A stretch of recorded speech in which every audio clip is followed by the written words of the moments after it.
অবাক কাণ্ড ঘটিয়ে দিল চরমনায়ের এক মুরিদ। বিয়া বাড়িতে বক্স আনাকে কেন্দ্র করে, গান বাদ্যকে কেন্দ্র করে এক অবাক কাণ্ড ঘটিয়ে দিল। সে তার বাধা গান বাদ্য, সে বাধা দিয়েছে গান বাদ্য করতে বিয়া বাড়িতে। বাধা না মানার কারণে সে বাড়ি ত্যাগ করা পর্যন্ত সিদ্ধান্ত নিয়েছে, যা সোশ্যাল মিডিয়ায় ভাইরাল। এটাই একজন ইমানদারের তাকাজা।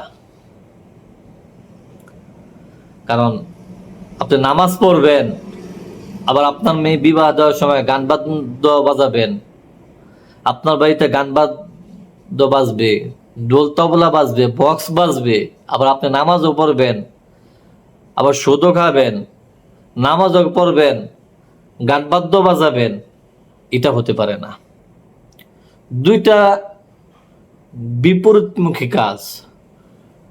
একটা হলো জান্নাতের কাজ, আর একটা হলো জাহান্নামের কাজ। একটা হলো জান্নাতের রাস্তা, আর একটা হলো জাহান্নামের রাস্তা। দুইটা একসাথে করা যায় না। এজন্য চরমনায় পীরের অর্থাৎ পীর সাহেব চরমনাইর ওই ভক্তকে, ওই মুরিদকে অসংখ্য ধন্যবাদ।